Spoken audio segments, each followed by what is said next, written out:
तातोपानी भन्सार नाका हुँदै पहिलो पटक हेलिकप्टर आयात भएको छ। माउन्टेन हेलिकप्टर प्रणालीले चीनको बाटो हुँदै तातोपानी भन्सार नाकासम्म हेलिकप्टर ल्याइपुर्याएको हो। उक्त हेलिकप्टरलाई 40 फिटे कन्टेनरमा लोड गरी ल्याइएको माउन्टेन हेलिकप्टर कम्पनीका कर्पोरेट म्यानेजर रामचन्द्र भुषालले बताउनुभयो। उहाँका अनुसार उक्त हेलिकप्टर फ्रान्सको एयरबस कम्पनीमा बनेको हो। त्यसलाई चीनको बाटो हुँदै नेपाल ल्याइएको हो। अहिले तातोपानी भन्सार नाकामा जाँचपासको प्रक्रिया चलिरहेको भुषालले बताउनुभयो। हेलिकप्टरका पङ्खा लगायतका पार्टपुर्जा खोलेर 40 फिटे कन्टेनरमा लोड गरेर कस्टमसम्म ल्याइपुर्याएका छौँ। अब त्यही फिट गर्छौँ अनि जाँचपास गरी उडाएर काठमाडौँ ल्याउँछौँ, भुषालले भन्नुभयो। उहाँले तातोपानी भन्सार नाका हुँदै कम्पनीले पहिलो पटक हेलिकप्टर ल्याएको बताउनुभयो। पहिले एउटा हेलिकप्टर कलकत्ता बन्दरगाहबाट वीरगञ्ज हुँदै काठमाडौँ ल्याएका थियौँ। तातोपानी भन्सार नाका हुँदै हेलिकप्टर ल्याएको पहिलो पटक हो, उहाँले भन्नुभयो। तातोपानी भन्सार कार्यालयका प्रमुख राजेन्द्र प्रसाद जोडालले पनि आफूले पहिलो पटक तातोपानी नाकाबाट हेलिकप्टर आयात भएको थाहा पाएको बताउनुभयो। मेरो जागिरको अनुभवमा तातोपानी नाकाबाट पहिलो पटक हेलिकप्टर जाँचपास हुने प्रक्रियामा छ। उहाँले भन्नुभयो 1% ड्युटी र 13% भ्याट लिएर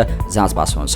चीनबाट नेपालभित्र नै प्रमुख दुईवटा नाका छन्, एउटा तातोपानी र अर्को टिमुरी। टिमुरीको बाटो साँघुरो र अप्ठ्यारो भएकोले हेलिकप्टर ल्याउनलाई तातोपानी नाका रोजेको कम्पनीले जनाएको छ। अर्को विकल्प हामीसँग समुद्री बाटोबाट कलकत्ता बन्दरगाह हुँदै ल्याउने थियो, तर त्यो बाटो प्रयोग गर्दा झन्डै 1 महिना लाग्ने भयो। तर चीनको बाटो हुँदै तातोपानी भन्सार नाकाबाट 8-10 दिनमै ल्याउन सक्ने भएकाले हामीले यही बाटो रोज्यौँ, कर्पोरेट म्यानेजर भुषालले भन्नुभयो। उक्त हेलिकप्टर जाँचपासपछि माउन्टेन फ्लाइटमा प्रयोग गर्ने भुषालले बताउनुभयो। उहाँका अनुसार माउन्टेन कम्पनी प्रालीसँग यो नयाँ हेलिकप्टरसहित 3वटा हेलिकप्टर हुनेछन्।